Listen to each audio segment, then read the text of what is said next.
Welcome back, YouTube. We are doing the Frozen Throne Iron Challenge on Veteran mode.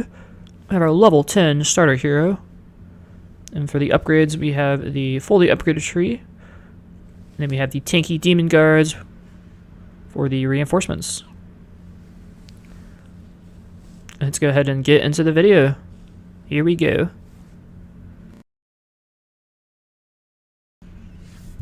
Now, getting into this level, we have droughts coming from the top, winter lords coming from the top, and all sides. We only can use the Dark Knight Fortress and the Bone Flingers. Fortunately, they gave us plenty of trolls as well, which are probably much better than the Dark Knight Fortress, if truth be told, at least in the early stages. Now, we're going to go and just buy a lot. We have a lot of money, so we're going to buy a lot of Bone Flingers. And I just upgrade the central ones as I see fit there, level 3s. And the bottom area in the center, and then level 3 and that main roundabout, and then a couple level 2s on the sides. Now you can immediately start and just chuck your droughts and your demon guards and even your hero at the top, just to have them do damage. As they clump up, I'm dropping a good soul impact, and I get a fairly decent reset, about half.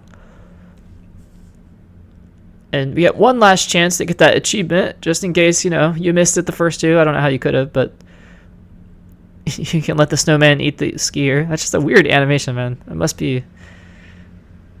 I forget which reference it's from. I think it's from a horror show, but...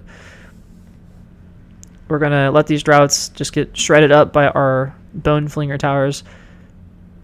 And I'll move my hero back towards the center. Yeah, this is the final video of the Kingdom Rush. This is the final Iron Challenge of the final level. So all the elite levels are done. I feel like I should say something. Don't know. Anywho, we'll periodically just upgrade the Bone Flingers. I choose the ones in the back first because those are going to be closest to our choke points, or our checkpoint. So I feel like those are going to be the most critical towers to upgrade. And the ones closer to the entrances I will upgrade later on. And pretty straightforward, honestly. Just put your hero down, put your reinforcements and your hero power. I would go heavy on the bones, less so on the Black Knight fortresses, because they are really just made to stall. And right now, those droughts we really need as many things as possible to stall, but we're not really looking for tankiness. And then at the back there, we're going to hire some more trolls on the right side just to get that DPS out. We're not really too worried because the droughts die very quickly, but we do have to have the crowd control. Now here's where we want to see the Black Knights, and that's where the Ice Lords come in. Because we don't have any magic damage, other than our soul impact, of course, we are really relying on just the Black Knights for the tankiness, and then the Bone Flingers for the DPS. Our hero is going to be stalling out the one on the left-hand side, and we're going to hire more trolls as this Ice Lord on the right is finally dying there. Unfortunately, he left one of our guys poisoned. If we can keep them stalled in an area where they take as much damage from the towers as possible, that's ideal. If the Ice Lords get past our towers and they're kind of off in no man's land, we don't have any towers, it's going to be a lot harder to kill them. So keep that in mind when you're putting your reinforcements down. Our hero is just on the left-hand side. We could probably move him to the right, if truth be told, but we want to have him stall. We want our trolls to be chucking those tomahawks, because they do good damage when they chuck the tomahawks, and I just don't want to see him die because I don't want to have to pay to replace him. But so far so good. With our money, we're just going to go periodically upgrade the Bone Flingers.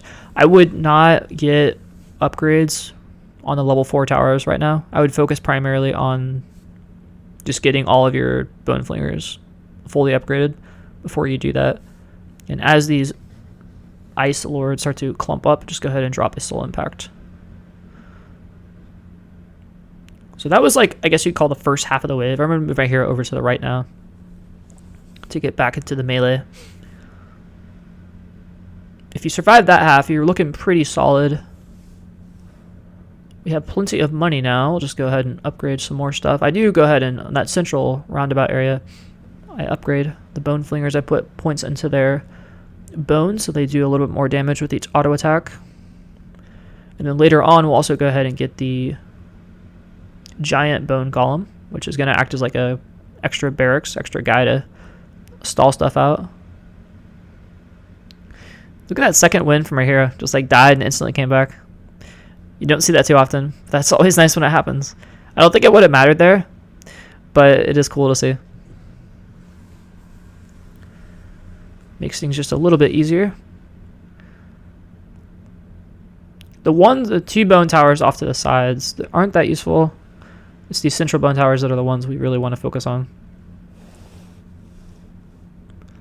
Another soul impact coming, and you can see the top center tower. We have the bone golem guy, and he's going to be very useful. They're just lots of stalling, not really so much for the damage, but definitely for the stalling power. He takes a little bit of time to kill. And I honestly thought this was the end. I was like, wait, that's it? But no, there's more. There's more. You get 2 more Ice Lords coming in the center, and then all these droughts coming from the side lanes. Definitely going to keep the trolls busy. Gave it a little bit of time for our hero to respawn because he was poisoned there. And the Ice Lords are kind of scary. When you start to see a lot of the Ice Lords come in, you know you have to have some stalling. And you're probably going to want to get a good soul impact off.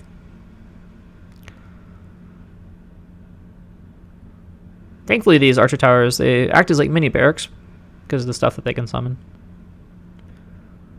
So fully upgraded DPS on some of these, just periodically upgrade as you see fit. Because there's so many upgrades to choose from, I would just try to find the ones that are key. The ones closer to your choke points are obviously going to be the more get more action. So that's because that's going to be closer to the barracks. So putting upgrades into those first is probably good, but I think the bone golems is just such a nice upgrade to have. So like all the towers should have bone golems because it just acts as like another barracks. Over to the left-hand side, it's pretty much just taking care of itself. The center area is where we have to worry about with the Ice Lords. We really want them to be in this wide open field, taking as much damage as possible. If they start to split up into the side lanes, need to be careful with that. But we have weathered the storm pretty well. The remaining Ice Lords are slowly starting to die. Almost over. And that is it. Well, hope you guys enjoyed that. Hope you found that entertaining. I will see you in the next time. Have a good one.